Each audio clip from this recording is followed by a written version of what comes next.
This is week two, with some of them are not tired, some of them have joined today. So, very different energy level. With that, we are going to start our first session of the day, which is Can a Capacity Coalition Propel Solar Energy Advancement Globally? As you might be knowing, that ISA is working with around 117 member countries on solar energy deployment, on accelerating actually solar energy deployment in the member countries. We have one major program on capacity building, which is the STAR Center program, Solar Technology Application Resource Centers. We have a number of projects within that program. We are doing fabulous work with France, with member countries, with UNIDO, because we have been working with number of development partners. We thought that this is a good place to actually think of forming a coalition of all the partners who are working in the member countries of ISA. Rather than we do bits and pieces, we should work all together to have capacity coalition so that we can complement each other's work rather than duplicate each other's work. So this session is of course going to be for our partners, but also for other agencies which are active in ISA member countries. I would like to invite my colleague Ms. Sandeep Singh for her opening remarks, and then we can follow the inaugural, and then we have a panel discussion to discuss on the different aspects of the capacity coalition. Thank you, Sandeep, please. Thank you so much, Sabhar. A very good morning to you all and a very warm welcome. We'd like to acknowledge the presence of the Honorable Minister for Housing from all the way from Fiji Islands. Welcome, Minister. And the representative from the Government of France, Madame Emmanuelle La Chaussee, if I got your name correct. And of course, our panelists who will be joining us today are Mr. Maho, Ministry of Energy, Government of Ghana, um, Dr. Frewert Wilderhana, National Focal Point from the Government of Ethiopia, Mr. Abraham, Head of Solar Technologies, Ministry of Energy and Water, Government of Somalia, Mr. No Sally, Energy Program Coordinator, UNIDO, and Mr. Braid, Director, RENEC, Germany. I'm here. I'm delivering the opening remarks on behalf of Joshua Wycliffe, the Chief Operating Officer at ICER, who couldn't join us this morning. On behalf of the Director General and the entire team of ISA, we would like to welcome you again to this session on star centers and a capacity coalition propel solar energy advancements globally. ISA is encouraged to see participants, high-level experts, and climate change energy professionals from around the world gathered here today. Our world faces unprecedented challenges: climate change, energy poverty, and a growing demand for sustainable solutions. It is imperative that we join forces to address these challenges collectively. The sun, a vast and infinite source of energy, holds the key to a cleaner, greener future, and it is time for us to unlock its potential through collaboration and concerted efforts. We gather here not only as representatives of diverse development agencies, stewards of progress, united by a common goal to build capacity and foster innovation in the realm of solar energy. The coalition will facilitate the transfer of knowledge and skills in solar energy. Through targeted training programs, workshops, and seminars, we aim to empower individuals and communities with the expertise needed to harness the sun's energy effectively. ICE's invite to develop this coalition represents a powerful alliance, bringing together the expertise, resources, and influence of various organizations committed to driving a positive change. This event on the sidelines of the COP28 is a collective approach to take forward ICE's capacity building initiatives to the next level, facilitating development and deployment of cost effective and transformational energy solutions in the ISA member countries. ICE's flagship initiative, the Solar Technology Application Resource, or STAR centers as we all know it, builds the necessary human capacity and skills within member countries to actively formulate policies, access finance, and deploy latest technologies. ICE's membership is growing with high expectation levels. And so the support required by countries in developing integrated long-term energy solutions with larger share of solar energy in their energy mix linked to their climate goals, NDCs. The Star Center initiative of ICER is in the great interest of most of the countries for achieving energy needs, simultaneously meeting the objectives of global climate agreements. The interest is visible from the increasing number of expression of interest that we have received in the past 1 year. The global network of star centers is intended to create enabling ecosystem with enhanced capacity for accelerated deployment of solar energy in the ISO member countries. We'd like to thank the government of France for its support through a full-length project on Star C focus in the three countries, Bhutan, Senegal, and Papua New Guinea. By setting the star centers across ISA member countries, we believe that we will be taking an important and crucial step towards ISA's aim for a massive deployment of solar energy technologies and expand solar markets. The role of star centers is to make the solar energy the center of ambition of member countries to achieve economic growth, environment, and social well-being. The star centers are acting as a shared facility for creating skilled workforce conditions, enabling transfer of technology, accessing affordable finance and markets, and setting up appropriate administrative processes in LDCs and seats as well. The Star Center, being operational in Ethiopia, offers four critical functions: training to raise professional standards and skills among stakeholders at all levels, testing solar components and applications, providing early stage assistance and incubation to enterprises, and creating a repository information including for policies, regulations, and standards. We hope that you will regard this session by ICER as just beginning and use it as a springboard for regular and deeper conversations and collaborations with each other. We um, have a real opportunity here to learn from each other and build partnerships for knowledge exchange. Again, on behalf of the Director General and the Chief Operating Officer, Mr. Joshua Wycliffe, and the entire ISA team, we welcome you all to this very interesting and important session.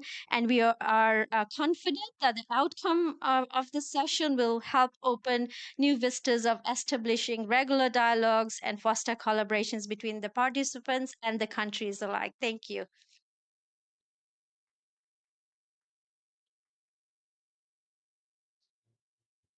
Thank you, Sandeep. Thank you for emphasizing to combining capacities to build capacity. Now, I would like to invite Madam Emmanuel Locheze, who is Head of Climate and Sustainable Development, Ministry of External Affairs, Government of France. Please, ma'am.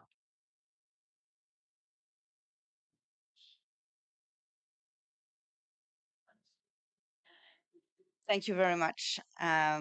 I'm very happy to be here. Thank you for the invitation.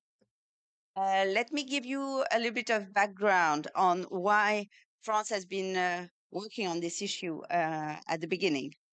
First of all, it's included in our strong strategic partnership with India, and our two countries also have a partnership for the planet, as reflected in a joint roadmap that goes until 2047.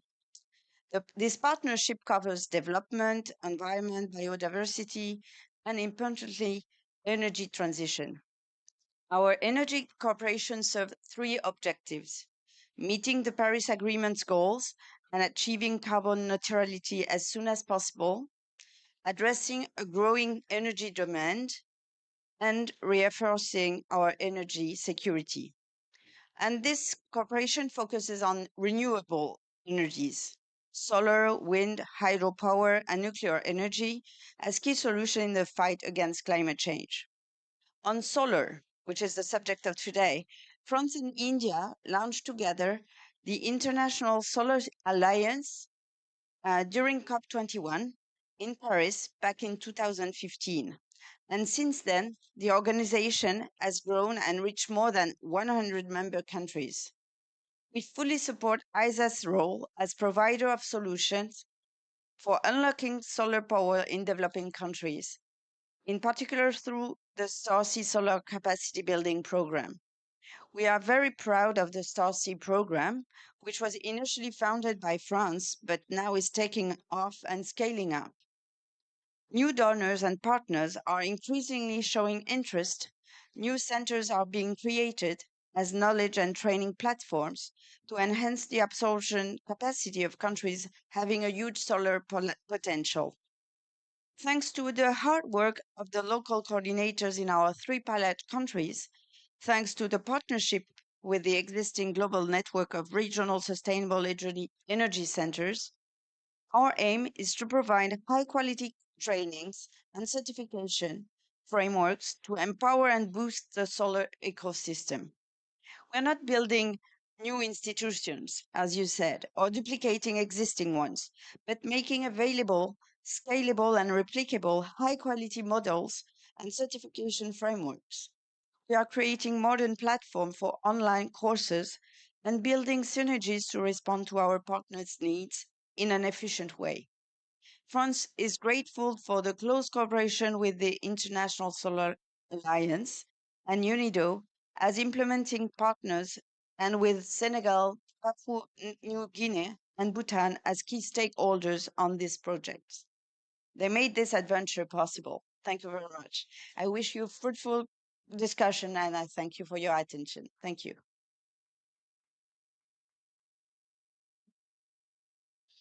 Thank you. France is one of the prominent partners for ISA, particularly on the Star Center program. Uh, Together, we started this program, and of course, now it's taking off. We are still working together to expand it to new countries beyond the three countries where we are focusing. Uh, we have a very good focus in the Pacific region, and of course, Fiji is one of the progressive countries which is giving us a lot of traction in terms of doing our work, not only in solar deployment but also building capacity. And with us, we have Honorable Minister for Housing and Local Government of Fiji, Mr. Madhu Katamotu Nalumisa. I would like to invite him for his special address to all of us. Please, sir.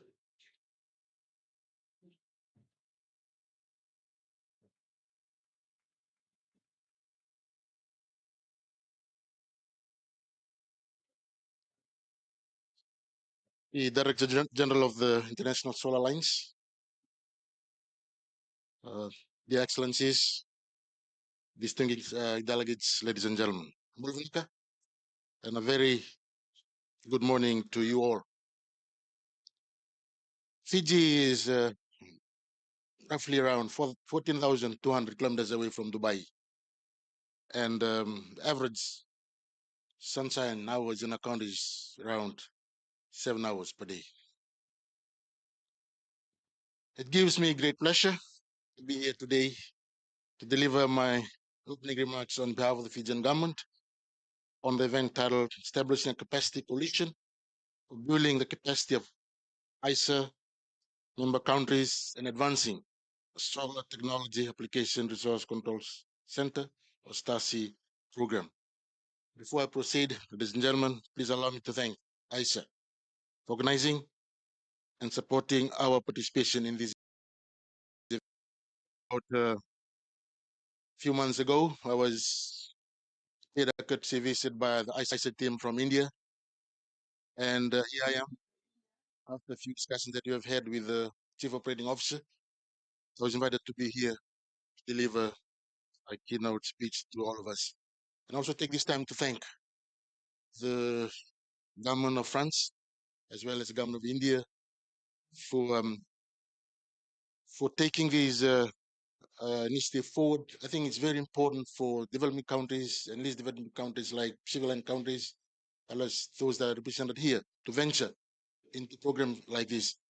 We come from there about 300 islands across the country, and even though we have other renewable sources of energy, we also 40% dependent on fossil fuel. And there's some of us settlements and villages within other maritime islands around the two main islands of Fiji that rely solely on interventions like having solar energy. And after going through the preamble of the discussion this morning, I've also noted that solar energy, most of most of us from developed countries and least developed countries, we have access to solar. But the issue is, the main challenge is for us to have quality as well as reliable and affordable solar energy sources. I remember back at home, there were a few projects that were undertaken by our ministry, the Ministry of Department of Energy.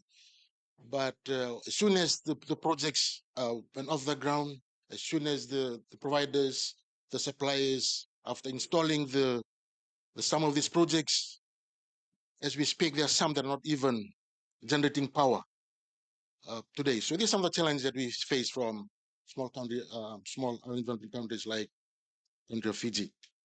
Since its inception, the ISA has stepped its mark at the global stage with an increase in its membership and with the support provided to member countries in the energy transition pillars and targets.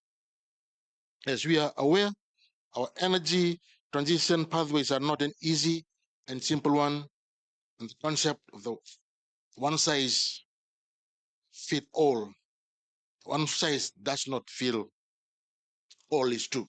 I think that is very important. I was here on one of the presentations earlier by the Director General. Is one of the statement that he shared with us, which is one size does not fit all. Solar has been one of the promising sources of renewable energy to support countries in their energy transition. For instance, in terms of rural electrification, like I've just shared with you earlier on, there has been a paradigm shift from the predominant use of fossil fuel to solar home systems and now to microgrid system. To scale up solar energy deployment, it's imperative to enhance technical, financial, and institutional capacity of government officials, technicians, engineers, and industry experts. The setting up of a vibrant Star Sea program will strengthen and enhance the deployment and uptake of the solar technologies in our countries. We need to share best practices. I think that is very important. Technology and knowledge transfer and the ongoing upskilling and the capacity building training of our people at the various levels and that with different institutions. In Fiji, there has been some discussions with the Ministry of Women, Health and Social Protection to set up the Stasi program at the newly constructed Barefoot College in Lamasa. And we thank the government of India for initiating programs like this. The operationalization of the center will be a key driving force in the long-term sustainability of the solar market in the country and in the region. With those few words, ladies and gentlemen, I once again thank you for the opportunity and look forward for more constructive discussion that we're going to have in our session this morning. Thank you very much, and we never leave.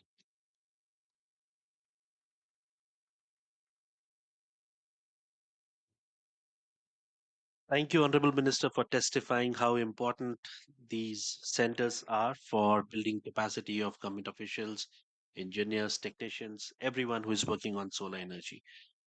I have a very small presentation to make. If the IT team can upload the first presentation, the genesis of the idea of having a capacity coalition, you know, uh, Okay.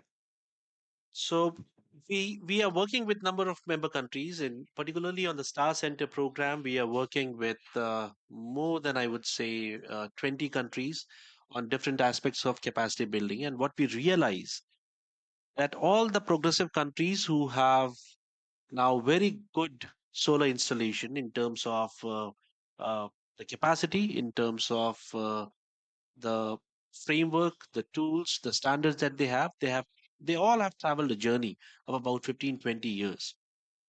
In these 15, 20 years, they have worked really hard to reach where they are, not only in terms of installing solar power through large solar farms, but also building the local capacity which can help them to develop these large solar farms.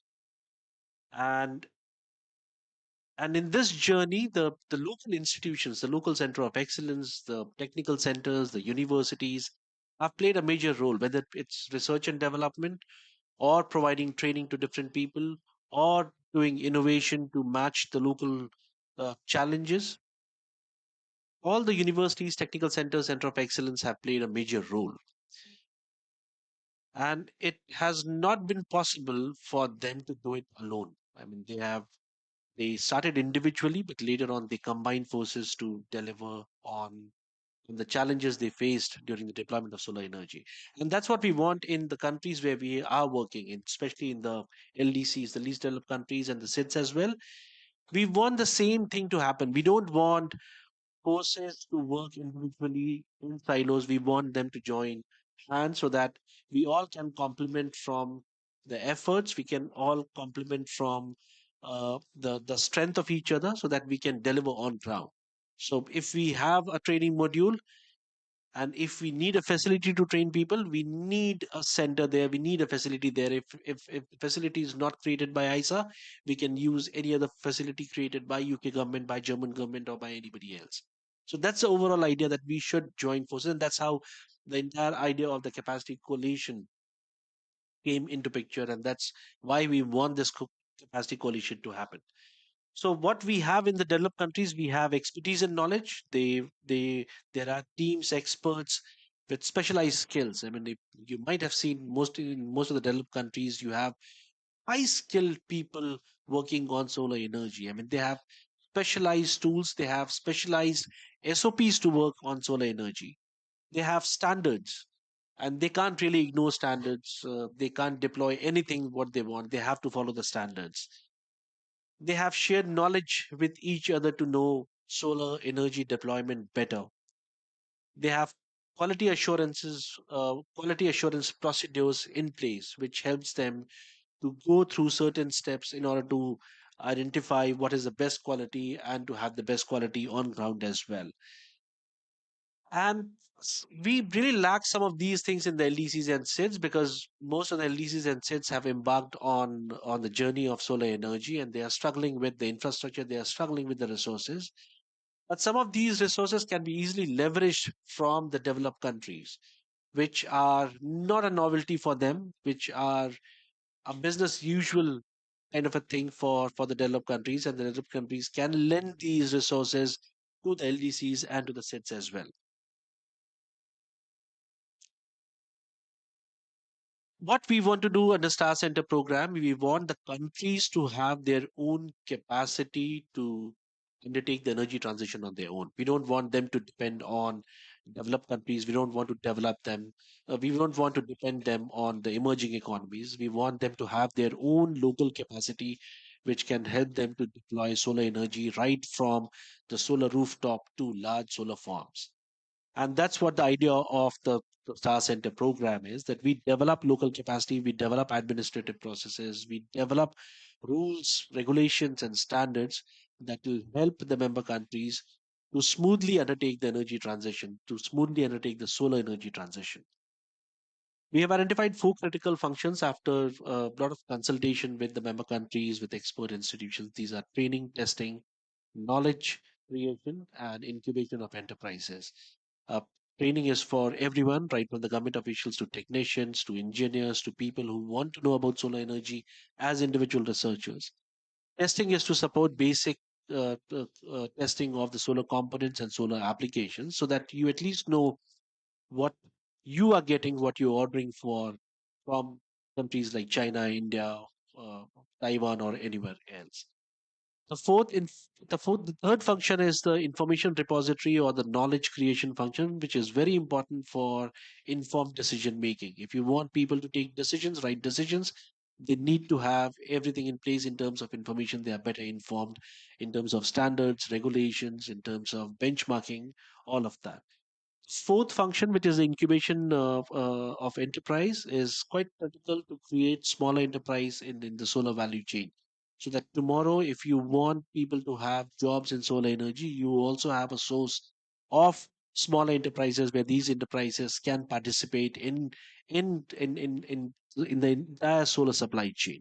So these are the four critical functions that we have. Going forward, we want these to be in a hub and spoke model where ISA is going to be the Star Center Secretariat, and all these centers are connected to the Secretariat at ISA.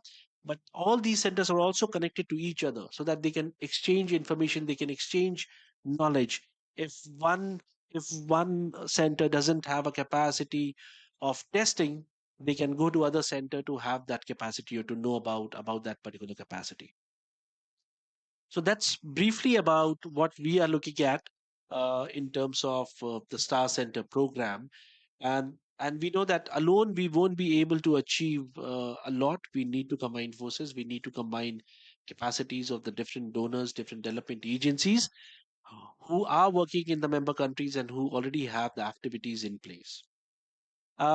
We have three countries here with whom we are working. We have Ghana, we have Somalia, we have Ethiopia. We are working to set up centers in these three countries, and in Ethiopia and Somalia it's almost ready. Ethiopia got ready a week back. We just got a news from Somalia yesterday that center is up and running in Somalia as well, and very soon we'll have the center in Ghana up and running as well. We are working with the government of Ghana.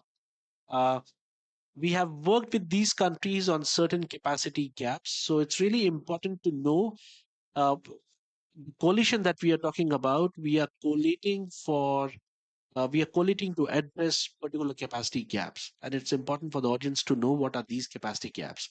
With that, I would like to invite the three countries one by one, starting from Ethiopia. We have a presentation as well. If the IT team can upload the second presentation. So Ethiopia will talk about the capacity gaps that they have, despite having very good solar energy installation and potential at the ground level.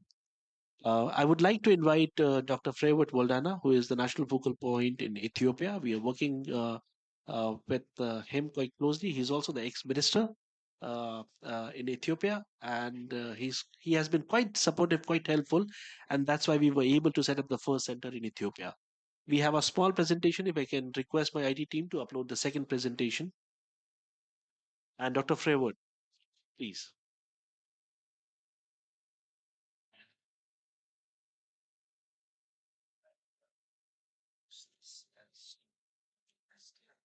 Yeah. Good morning. Uh, my name is Frewot from Ethiopia, national focal point for ISA.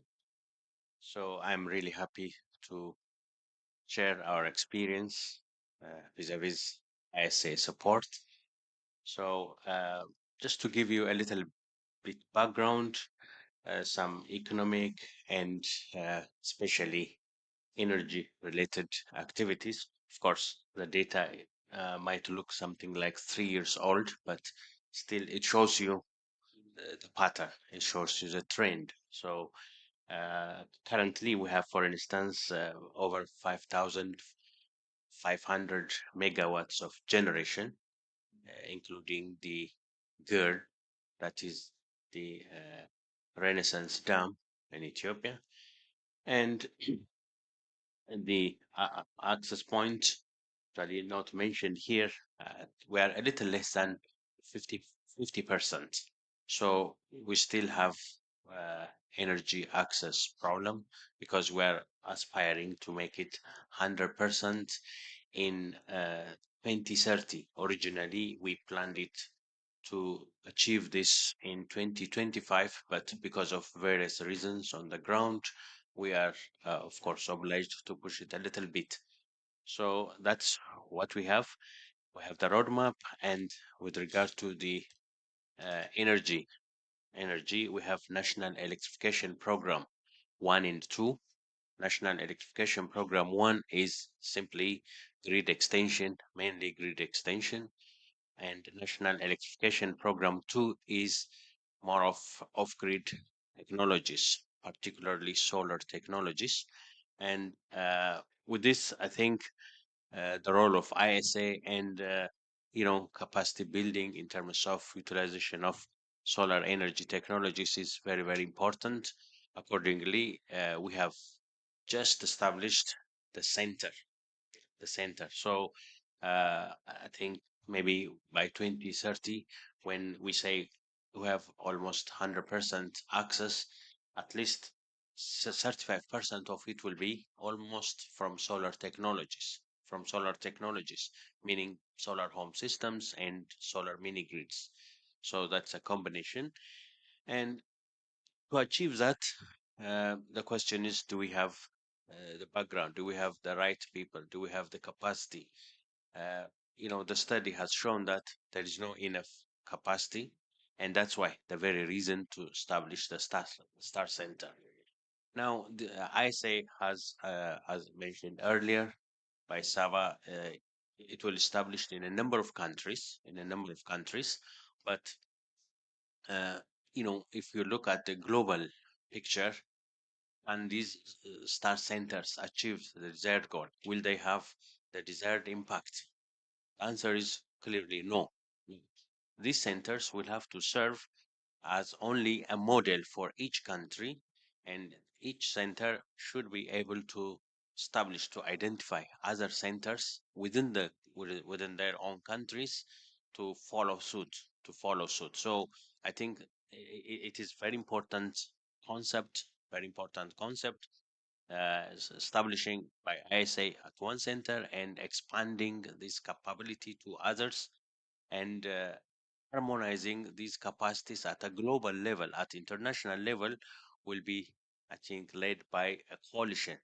That we are just talking. Coalition is important because if we leave these star centers in each country alone, uh, we may not have the desired result. They're at different levels in terms of capacity, in terms of finance, in terms of many variables. So to harmonize this, I think the coalition would play a very important role. That's why we are here. It's just to simply give some ideas. I think that's enough. Thank you.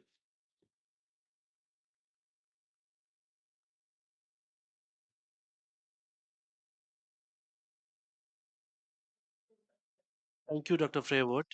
We also have Mr. Ibrahim from Somalia. I would like to invite him for his remarks.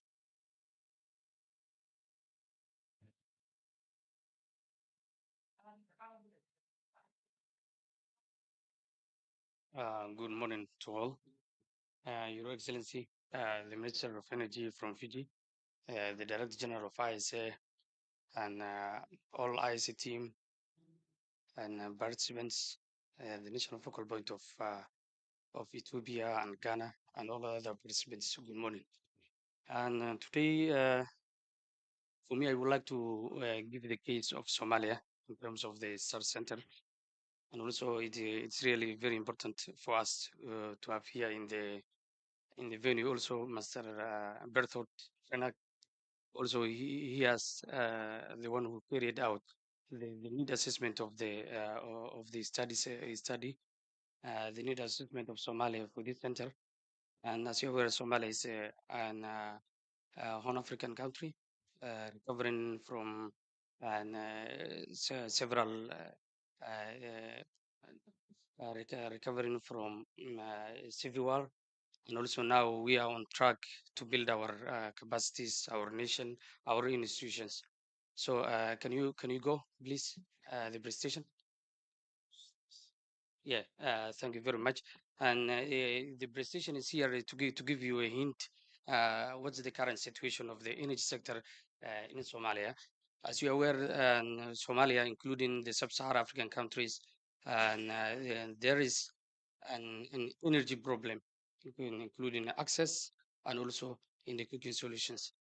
And 80% of the country now rely on firewood for cooking. And also nowadays we are talking about clean cooking coalition in the COP28. Also we have participated a lot, and also we have raised and a lot of inputs which the sub-Saharan African countries facing, and more than 900 million people a lack of clean cooking in Africa. So you can understand that how much capacities and also is required in order to improve the life and also socio-economic aspect of that community. And also there is another challenge also we face in terms of the tariff. The electricity tariff now in average over the all of the entire country is 45 cents per kilowatt hour. And some of the people, they will really surprise when they are seeing that 45 cents. It's not for us. We come from 0.8 cents per kilowatt hour. Now we are on 0.45 cents per kilowatt hour. That's why for us it's one of the highest tariff in the world. We know, but we still improving due to the solar technologies and also the improving technologies, and also the price going down with the solar. Also one of the opportunities that we want to use that in order to decrease the tariff.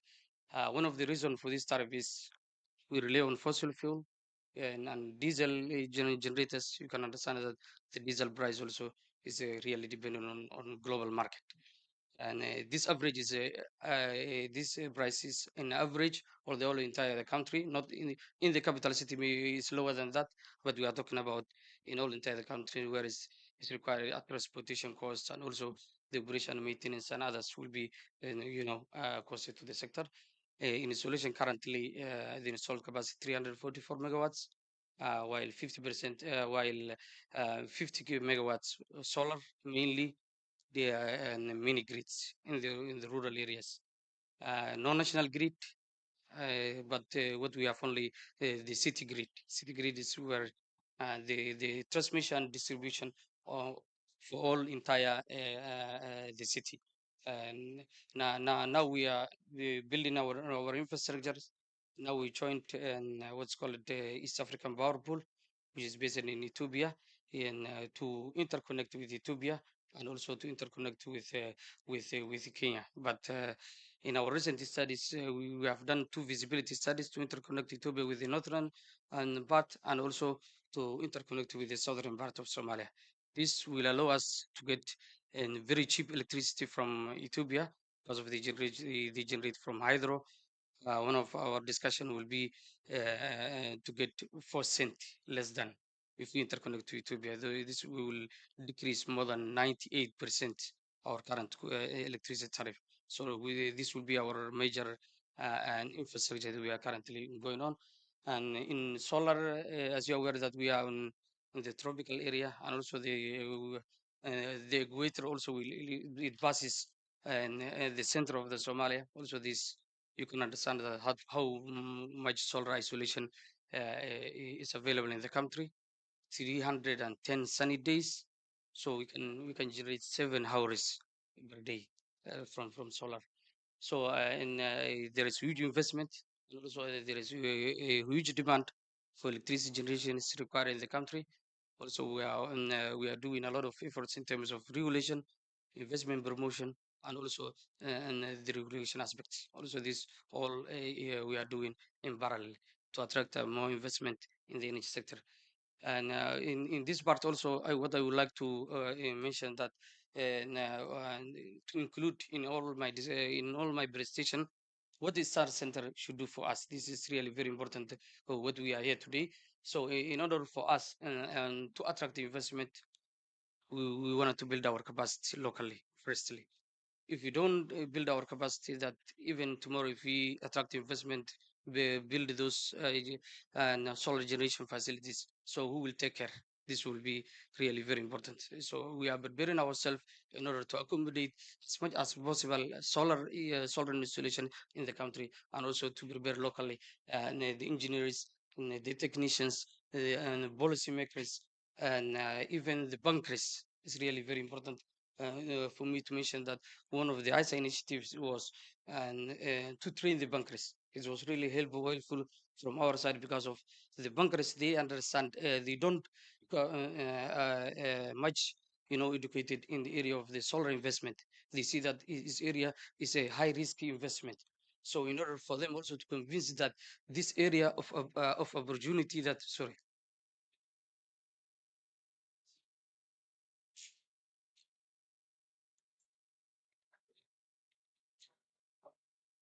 I'm feeling dry. So in order to convince the bankers also, this is an area that they can make profit, and also it's a social responsibility in other term when they invest. So that all areas that we really wanted to educate the all entire community, also through the star center. And decreasing costs of solar system also, this is promising from our side. It will be now currently is a very competitive with the solar, with the diesel generators, I mean. So we have started installing, hybridizing our existing diesel generators in order to reduce the tariff only. One of the and instrument that we use it to decrease the electricity tariff was the installation and the hybridization of these existing diesel generators. Then after that, we decreased so much the cost of tariff in the country. Also, we require a grid scale renewable energy projects. We work with ISA also in the solar farm programs. And also there is water pumping and other aspect, for irrigation and for the drinking water, because we rely on groundwater mostly. And in our NDC also, and still we were talking about and the climate financing, loss and damage, and others. There is a lot of discussion were going on in at the COP28. So in order for us in the least developed countries and developing and the developing countries, we need other developed countries to give their commitments in order for us also to develop and our nations as per the committed in DC. This I would like to conclude. Thank you very much.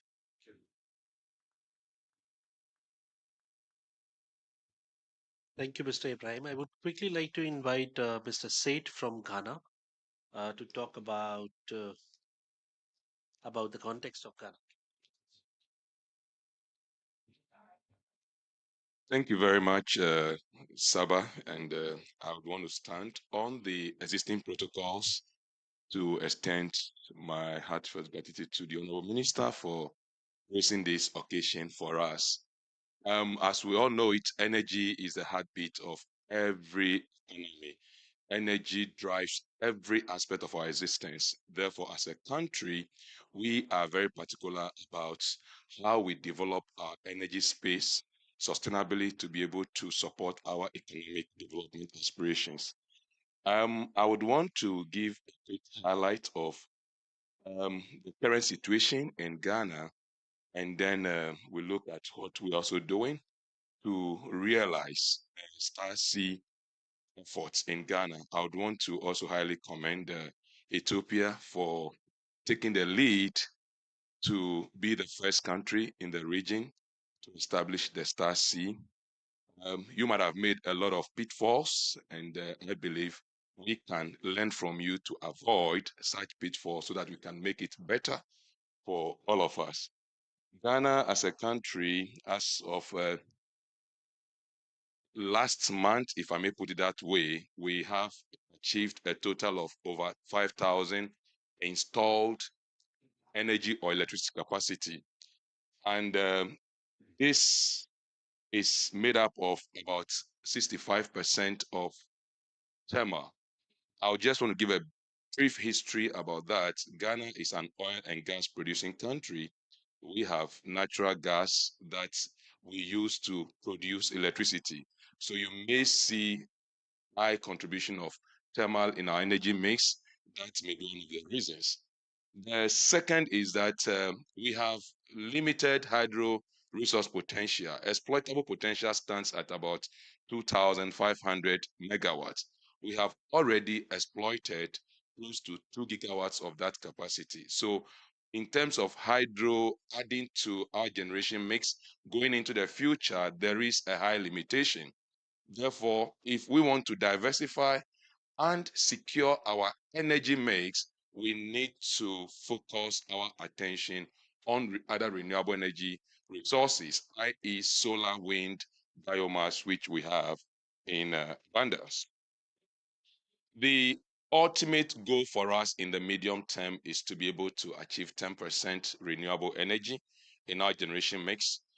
The generation sector is growing at 10% per annum. That's the demand.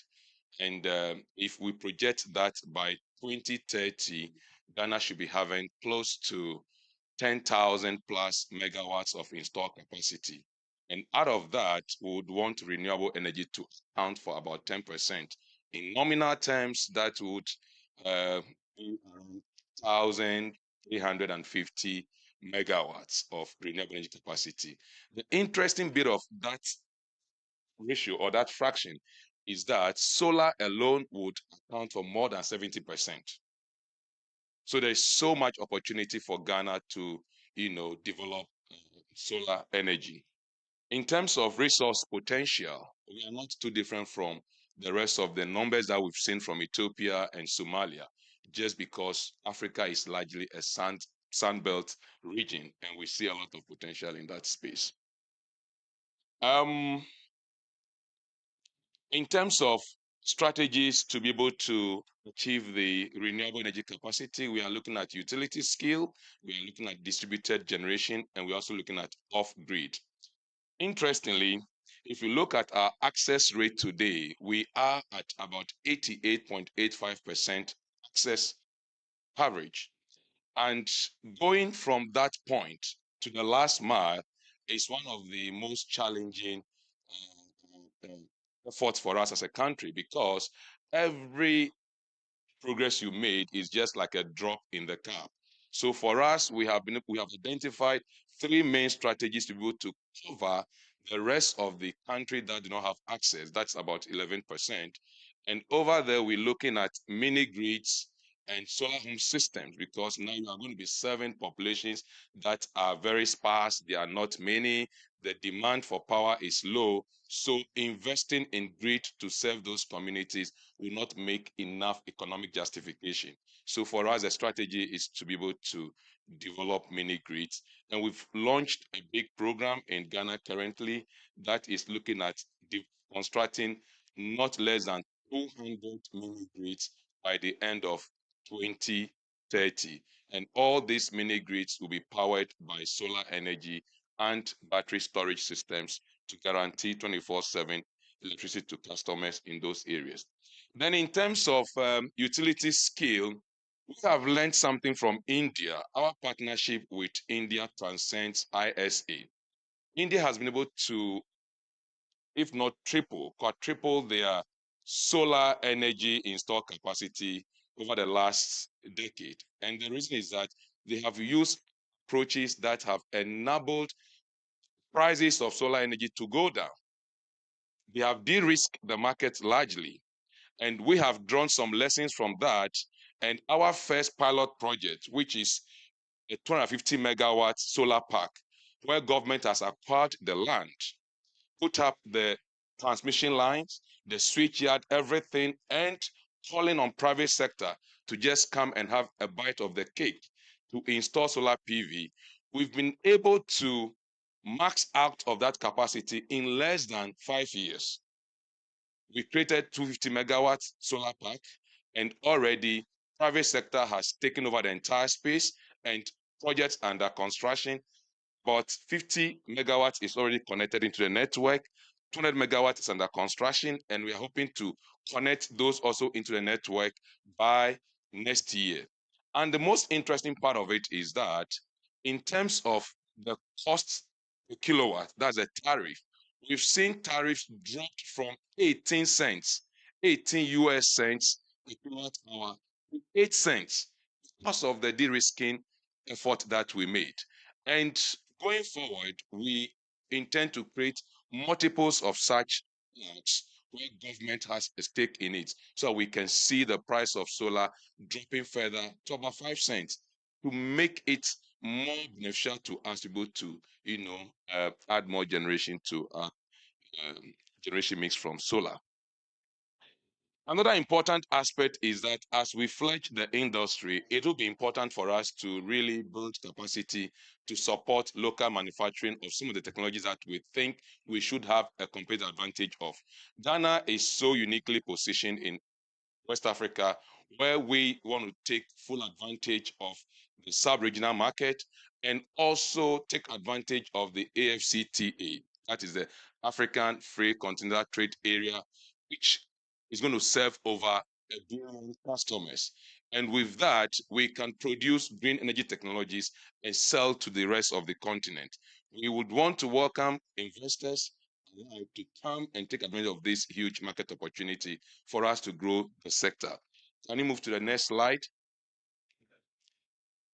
Now, in terms of capacity needs, we need capacity to be able to sustain the industry. Capacity across the entire value chain. We need engineers, we need technicians, we need economists, we need financial experts, we need environmental specialists to be able to structure projects in an ecosystem friendly manner so that we can close deals within the shortest possible time, because the longer the deals take to close, the more expensive they become. So we are working with ISA to establish a Star Sea Center in Ghana that does not only look at the interests of Ghana, but look at the interests of the entire ECOWAS sub-region. So we can build capacity in areas that will enable us, leverage on each other's strength in the sub-region to develop our renewable energy sector. We are looking at building capacity in training, we're looking at building capacity in testing. Testing is very important for us because when you do installations of solar systems or any energy system, you need to be able to conduct testing in a way that will enable you seamlessly integrate your system into the grid. If you don't have the capacity to do that, forget it. You have to depend on external people to do it, and that comes at a cost. So we believe that if we're able to train people, critical mass of engineers, to be able to do some of these things at design and commissioning level, we'll be able to lower the cost of renewable energy development in the sub-region. We're also looking at, building capacity in the area of innovation. We need to have young people thinking outside of the box to innovate solutions, local solutions that can drive the cost of renewable energy uptake in Ghana, i.e. solar energy.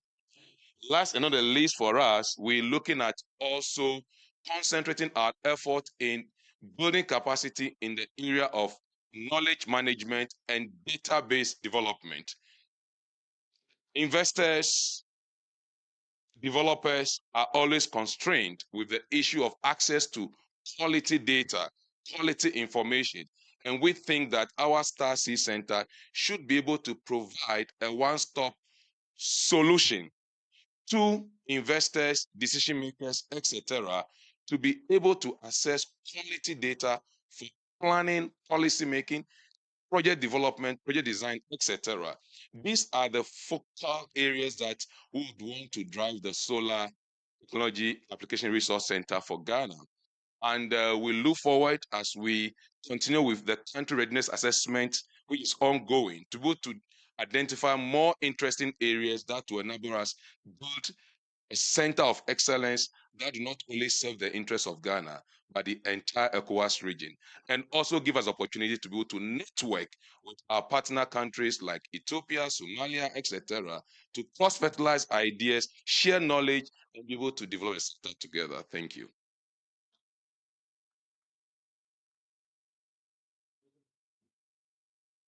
Thank you, Mr. Seth. Thanks to all the three countries. They have been working with us from quite some time. Ghana has joined very recently. Uh, but the starters, the early starters like Ethiopia, Somalia, have the larger responsibility to run this coalition for Africa. With us, we also have two prominent speakers, without who uh, the entire coalition will be meaningless. We have Mr. Berthold, Fred from RENAC. So, RENAC is an organization which works extensively on training and capacity building, and they are assisting our member countries as well.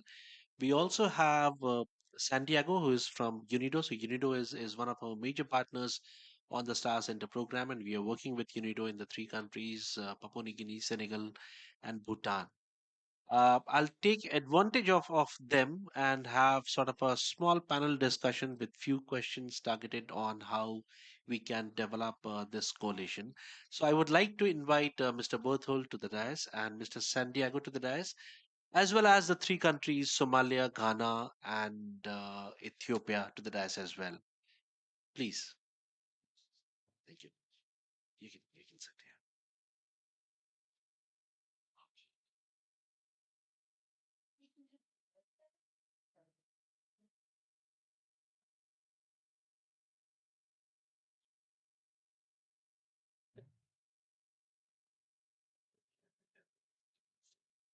So the three countries have already spoken about the capacity needs they have. They have given the country context.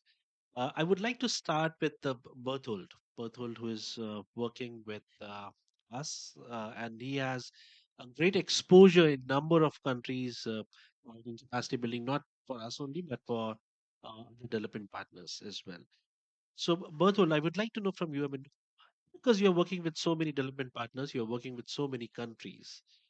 To you, how it looks, whether it looks a concerted effort by all the development partners, whether it looks fragmented. How do you think this capacity coalition is going to help specifically to the Star Center program?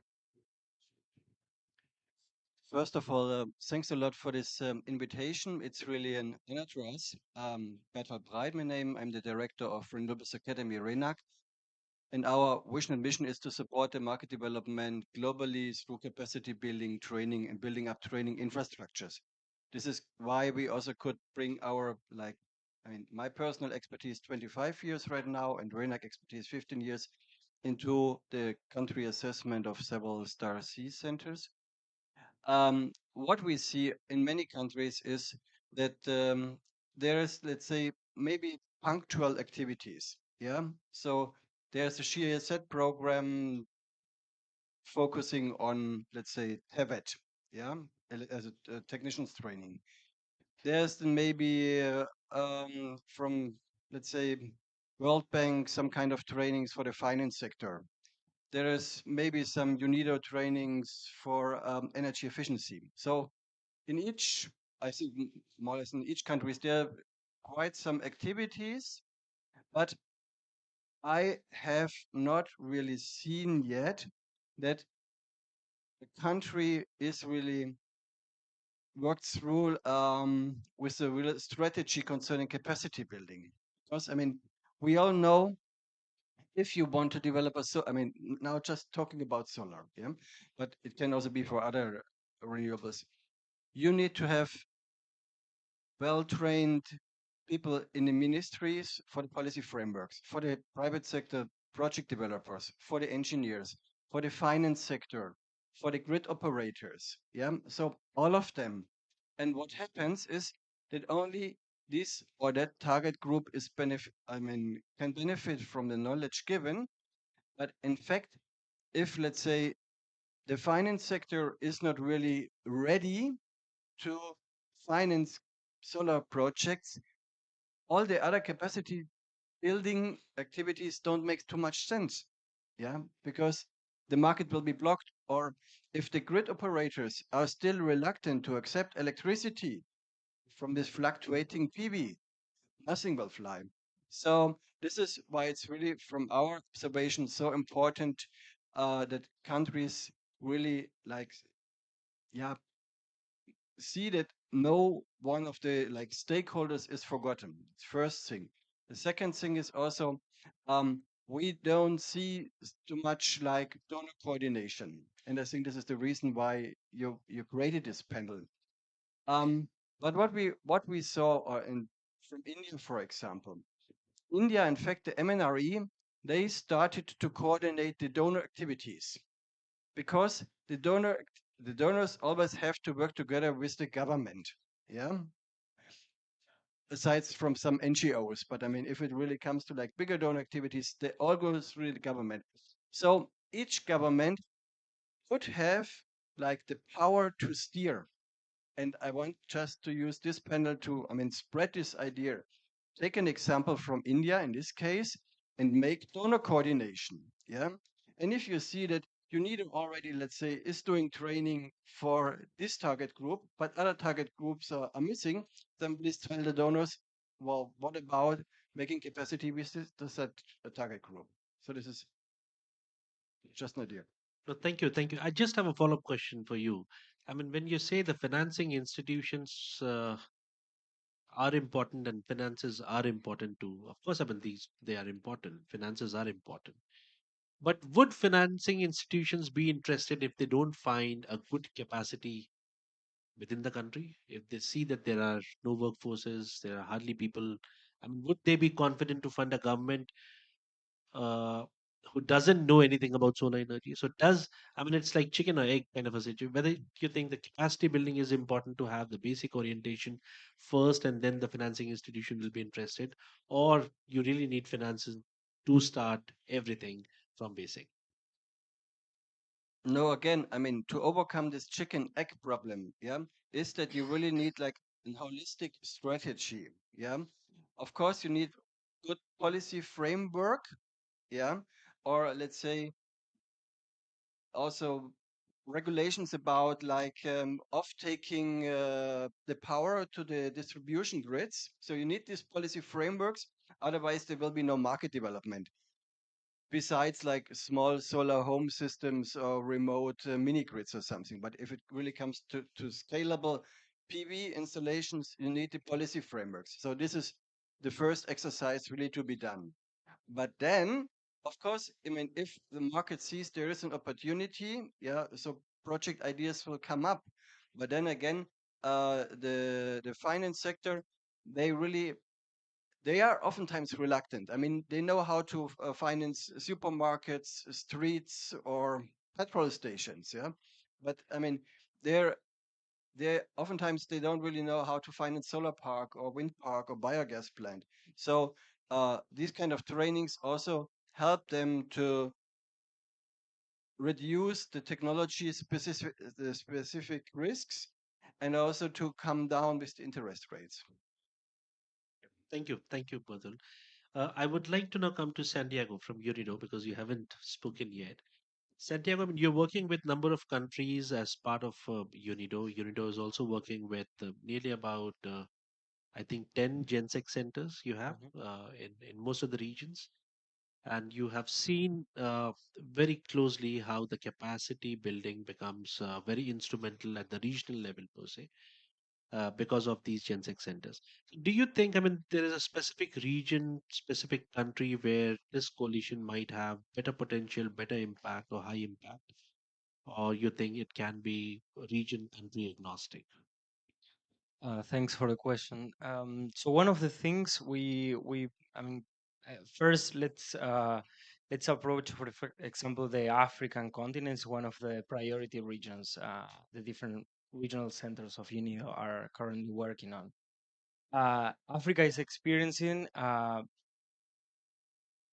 it's not stagnated, but the progress on the demand, electricity demand and electricity access is just not up to speed to what SDG 7 has imposed for the world. There are in the world over 700 million of people without access to electricity, and most of those people are living in Africa. So that's one of the main challenges. Demand is just not catching up because people don't have access to electricity. One of the things we see as low-hanging fruits or things that can be done even today without any more additional resources. Um, Electricity cost can come down significantly. not only in the Africa region, but in general, by adopting different strategies. For example, by right sizing, by pooling the electricity demand. Particularly, we have projects with farmers that are coming together in cooperatives and generating an increase in electricity demand for irrigation, and those farmers generate this baseload capacity demand that is needed to generate an inception and a focus. Then the other problem is the cost of the electricity. It has to come down. One of the, I mean, there are two reasons for that. The first one being that we know that for renewals in general, the upfront costs are normally higher, and then the return on investments take longer. So it's not particularly appealing to most of the investors. And also, reflecting on what my colleagues here were saying, investors not necessarily understand the renewables business model. Therefore, their perceived risk is higher, and they tend to to to punctuate renewable energy projects with higher scoring, even if that's not the case. So that's why, indeed, working with investors, with financial institutions, with equity firms, it's extremely important, and there are different schemes to that, and you need to have projects and programs that also address that particular segment, for example. Um, so bringing down the cost of electricity demand, that would be also another one of the priorities. Thank you. Thank you, Santiago. I would like to move to Dr. Freywood. Uh, Dr. Freywood, you have been in the government for several years and then you joined an educational institution. So you have seen both the sides, okay? How decisions are made, how decisions sometimes are wrongly made, and how educational institutions, which are particularly very instrumental in developing capacity at the country level, how they are impacted. Uh, because you have seen both the sides, it's really important to know your views that how universities can join hands together with the government or can combine together with the government in their effort to build local capacity for an issue like solar energy.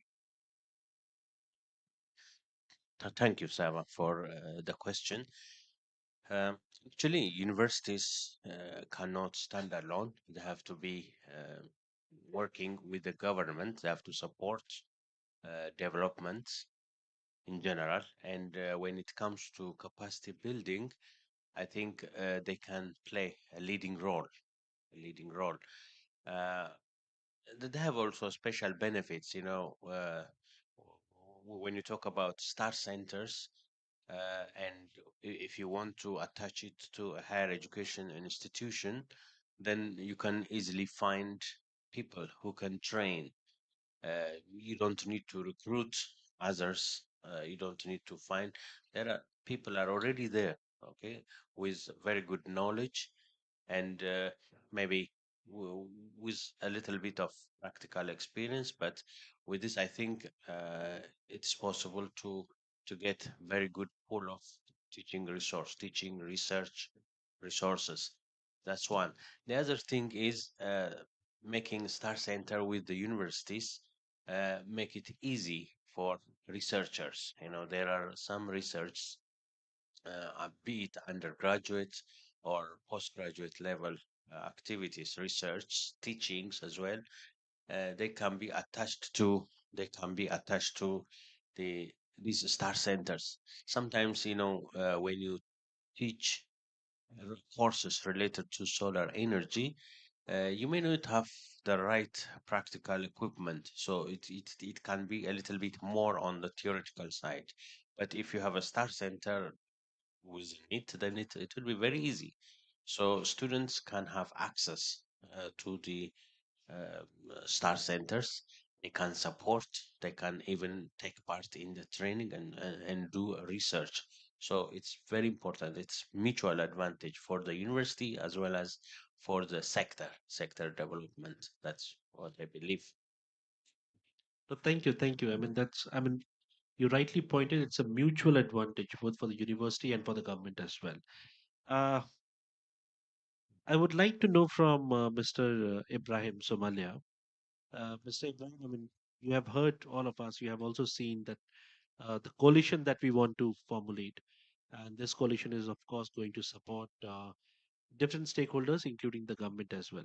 So, in Somalia, how do you see this coalition will benefit the government in your future planning for solar energy?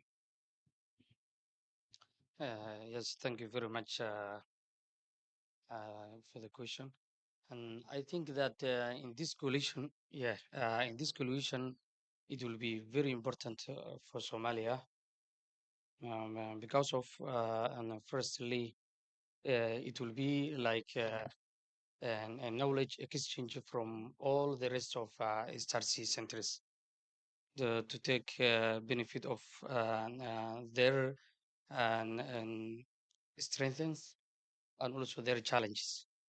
So, and for us, in terms of the solar market, is just growing market, and we have facing a lot of challenges in terms of the access and also so in terms of the deployment of the solar market development itself. So in this coalition will support us and also take benefit of the other countries and how they have developed and also for us also to develop our market itself. In other aspects also and the other countries also itself they can take benefit from this coalition from what we have faced when we are developing this the centers also they can take benefit from us also to develop their own. I think that's important. Thank you, thank you. I think I mean, the same question would go to Mr. Seth as well from Ghana. How do you think your government can support such a capacity coalition of the development partners? Thank you very much. Just to build on what my colleagues have said, um, in my view, the coalition would bring a number of benefits. I'll call it multiple benefits to the government of Ghana in the area of capacity building in the solar energy space. I would want to cite a few examples. One, resource efficiency. If we're able to build a bigger ecosystem where we can leverage on what partner countries in ISA are doing, we should be able to efficiently manage our scanty resources in the area of capacity building. For example, there will not be the need for us to be repeating, things that we can leverage from others. Ghana could focus in one particular area and tap into what Ethiopia is doing, for example, in another area that will help us to, build capacity. The second aspect of it is that the coalition also open up a pool of knowledge space to all the member countries so that we can, know what is going on in country A and what is going on in country B and be able to, work together to build capacity in areas that we think are relevant for the solar energy sector. Um, the third aspect that I would also want to focus on is the inclusiveness of other areas that we have not paid much attention to. For example, in the financial space, we normally focus our attention on the technical side of things, training engineers, training technicians to be able to, operate in the solar energy space. But financing is so critical that if you do not build capacity in that area, it becomes very difficult to close deals. It becomes very difficult to realize projects in time. So I think that if we're able to build that ecosystem, we can be able to achieve inclusiveness where we can bring on board people who are also in the financial space and other areas to help us, have a comprehensive capacity to be able to drive the solar energy industry in our part of the region. The fourth aspect that I'd want to talk about is that you cannot have all the member countries, signing up to Star C at the same time. So countries that have, taken the initial step could become the pivot around which many of the capacity needs of the member states can revolve around. And that can become more effective if we're able to build a strong coalition. So I think it comes with multiple benefits. And if we embrace it well, we should be able to achieve bigger benefit. Thank you. I think the early starters have the larger responsibility. Okay, to to to form the coalition and lead the coalition and also serve the countries to partner on that. I would like to go back to Berthold. Berthold, you are working with the government. You are also working with the different development partners. You are also working with agencies like us, UN agencies. Uh, have you seen such a coalition forming, particularly on renewable energy, anywhere else? Uh, are there any example from which we can learn, or we should not be doing the same mistakes they have done in the past in terms of the survival or the sustainability of the coalition? So, any good example that you have in mind? It's difficult to find. Um, Again, from our experience, I could not tell you now. In this country, they really made a systematic approach. Again, there is this example of India, at least for trainings in the solar sector, that the Indian MNRE Ministry for New and Renewable Energies made some kind of donor coordination. Yeah, but also there, it was only like the coordination of donors to like one small segment of training to be divided up because India is a continent, yeah. So for some states was GSZ, for some other states was USAID, for some other states was another donor, yeah. So I mean this made sense, but also again there, um, but India is also a bit like a special case because it's so huge, yeah.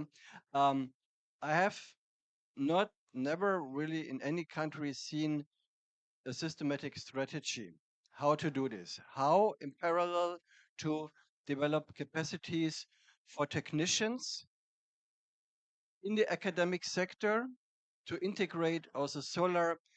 And this I also like a lot what you said, what was said here, to integrate solar into different faculties of universities, not only to the engineers, but also to the economists, to the lawyers, to the architects. Because in the end, all these graduates will work for project developers or in the finance sector or for the government. Yeah.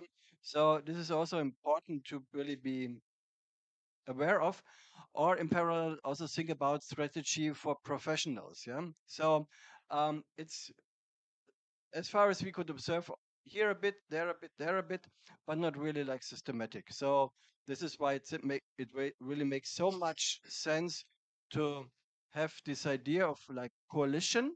Yeah. Um, but also again, I think it's mainly in the hand of the government of specific countries to do this kind of coordination. About the coalition idea that you have here, in fact, um, I'm, I think there's a lot of potential really for exchange within the Star C centers, yeah, but this will not happen by itself, yeah. So also again, there must be someone wherever, yeah, but someone must be responsible for this job, yeah, and I'm sure, I mean, also Somalia is doing a great job, or I suppose that Ghana or Ethiopia, they will be very busy with running their own Star C center. Yeah, there won't be too much capacities to, I mean, really think about how we can make an exchange, organize exchange with other Star C centers. So, but ISA has this advantage because I mean, you developed the concept to also like now develop somehow or allocate resources for the coordination of that. So, thank you. I think you have answered my next question, which was coming to my mind, that uh, what barriers do you anticipate? Okay, but I think you have partially answered that, so I won't ask you that question. But you rightly said, I mean, it's going to start very small. I know it will take a lot of time to form the coalition. Some partners may join in at the beginning, and they may leave in between as well. That's what we are also aware of. but we want to combine the efforts rather than duplicate the efforts. We don't want to do same thing, invest resource in the same thing which GIZ is doing or EFD is doing in the same country. It's better to, and that every development agency has done a lot. I mean, we have spent a lot of resources on that, so there's no point making the same mistake. My next question to Santiago is precisely on the work which UNIDO is doing. Uh, we are conscious of the fact that although on one side we are pushing for accelerated deployment of solar energy, which includes a lot of technology deployment, but we don't want to make the same mistake that we did in other technologies in the past, like ignoring social, economic, and environmental aspects. Okay. So, any example from UNIDO where you have, or I mean, you can also talk about your own learnings as well, where you have tried to balance both the push on the technology deployment as well as the social and the environmental factors, balancing the social and the environmental factors as well. Thank you for that question. So did look across the portfolio of energy projects in different regions to address this question. So one of the things that we have been seeing with my colleagues working throughout the field, that while people are in general on board with renewable energy in general, and everyone is supportive of that because of climate change, in particular youth are keen on having more renewables. We Well, that's even in surveys we do before establishing the projects. Then when we try to deploy the technologies, or even to just do capacity building to then bring the technologies, we face what's called "not in my backyard" phenomena, where they are on board with it, but they don't want it anywhere close. So what we wonder, we don't know, maybe my colleagues in the panel have a better response for that. Is that a lack of capacity building or awareness in the general society? Because we talk about building the capacities in the financial sector, in the government sector, in the entrepreneurs, and so on. But then society needs to be on board, because otherwise they will not. I mean, it has to be somewhere, and not every country in the world has a generous and vast amount of territory where to place it further away from populations. Some countries can afford that, so it will near some community. So that's one of the aspects that we don't know, but we are looking into. We don't have the response, but we believe it has to do with doing some sort of levels of awareness, and we believe it should start from the young generations. So probably looking into schools and so on, but at the moment we don't have anything on that. Then regarding biodiversity concerns, I mean, there are, but our position as an organization is you should have the policies, the frameworks, and do things the right way. If you follow all the protocols, then to monitor, to keep a close eye, and to look also at the trade-offs. Of course, there is going to be some sort of or some level of impact. Any human activity has an impact and has a carbon footprint, even if that's minimum. So that's going to be there. It's not going to be a zero impact on biodiversity, but we can minimize it and look at having the right policies and the right frameworks in the right certification schemes that will minimize those. So to keep an eye, because once it gains a bad reputation, certain technology, then it's really difficult to come back from that. So that's something that needs to be addressed early on. And then, particularly in the case of solar panels, the lifetime of solar panels is 30 years, I believe, or so. So we are not at the point yet where we have to deal with the problem of what we're going to do with the waste coming from solar panels, but that's going to start to be a problem from 2030 and onwards.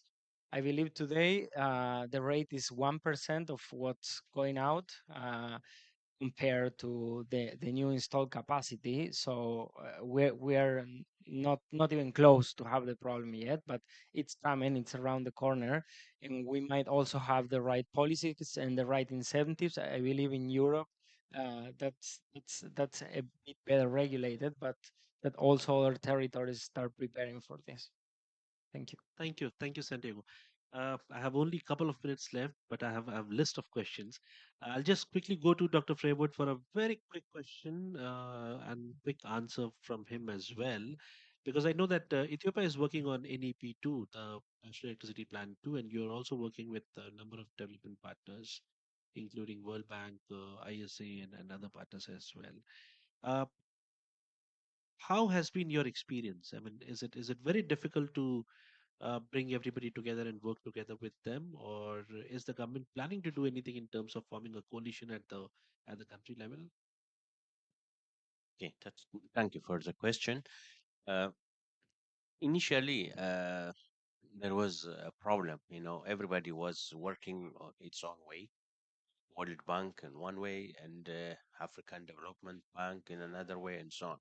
But later on, uh, we try to organize, try to coordinate the efforts so that there won't be any duplication. So, full information on the activities of each of these partners, government partners, was reported, and that was discussed on a regular basis, typically on a monthly basis, to discuss what has been made and what's the plan and so on, what's the budget and so on. So, there was an active participation discussion of these partners. So things were streamlined that way. So the results was okay. Thank Okay, you. no, thank you. I have only 1 minute left, in fact, because the next session, I mean, the team has to prepare. Uh, Thank you for all your inputs, all your feedback, answers to my question. Really helpful. You might be wondering that I have not noted anything down, but we also have a video recording of the entire session, which we are going to look at after the session, and we will sort of compile a small report as well, and we'll take uh, your inputs, your advice on how to take this coalition forward. With that, I would like to thank all the panelists. Thank you very much for being here. Thank you, all the participants, for being here. If we can just have a very quick group photo with the Honorable Minister as well, together with the panelists, and we have some token of appreciation for the panelists and the minister as well. Thank you. So please.